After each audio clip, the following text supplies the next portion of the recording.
This is just an audio test.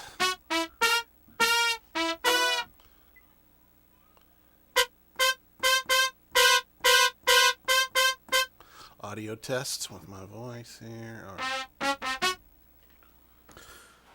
Well, I was going to do this example on the Kronos, and that was before my son came in the room and knocked the camera tripod over, and the camera went into the Kronos screen.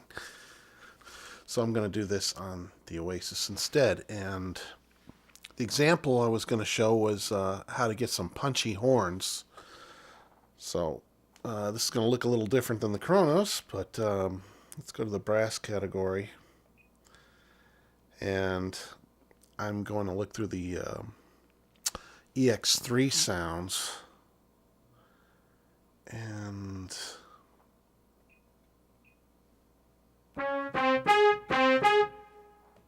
brass ensemble. Alright, so unlike the Kronos, the Oasis doesn't have the pictures of the brass, but most of it's very similar. Okay,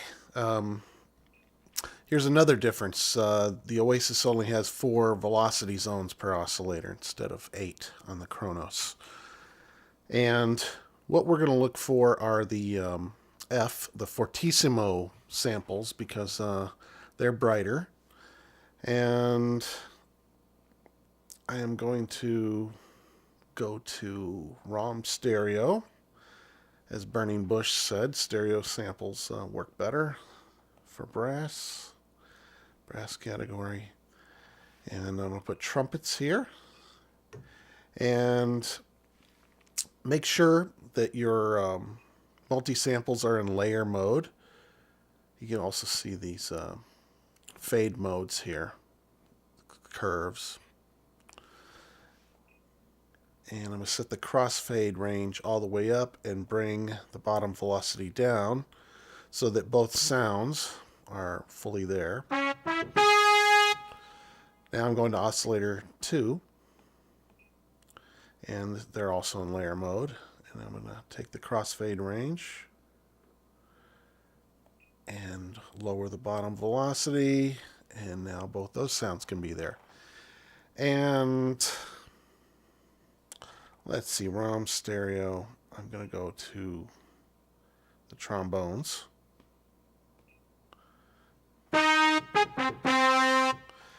And let's see, I'm going to go through EX3 stereo. And I'm going to get the trumpet staccato fortissimo. I am going to set the delay on this oscillator to come in a little later. And I'm going to the basic vector tab. And I'm going to make a chord. So I'm going to the pads. And this looks a little different on Kronos, so I'll show you here. But on pad 1, I'm going to make 3 notes, a D2, a D3, and a D4, D sharp 4, all sharps. And they're all going to be an octave apart, so that when I press one note, I'll be getting 3. So chord assign, which would be up here in Kronos, but here we go.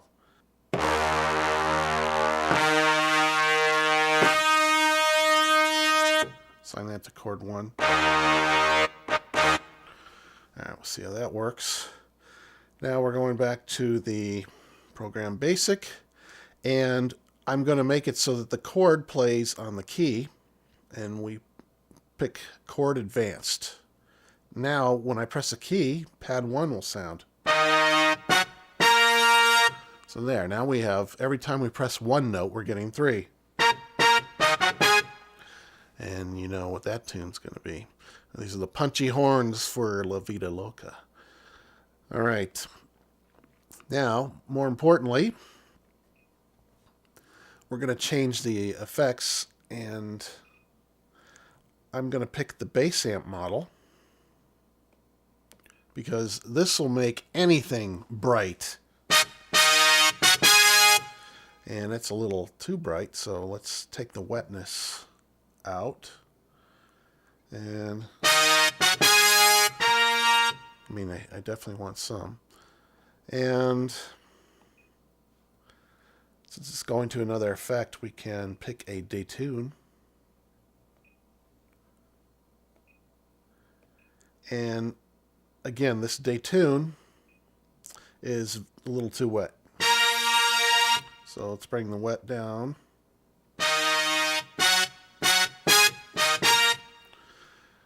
And in the master effect, there's the overb. I'm going to add a little more wet, a little more reverb. And there we are. Now, under amp, as you hear, this sound is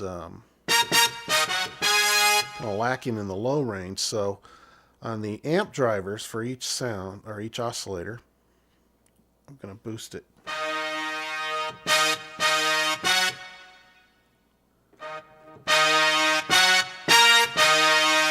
You can also boost the EQ if you want.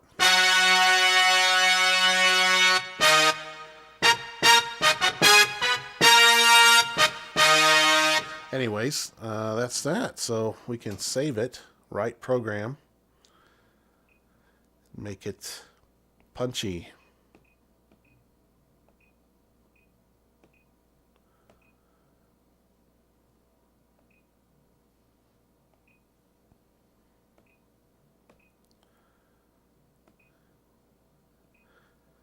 And now I have my punchy sound.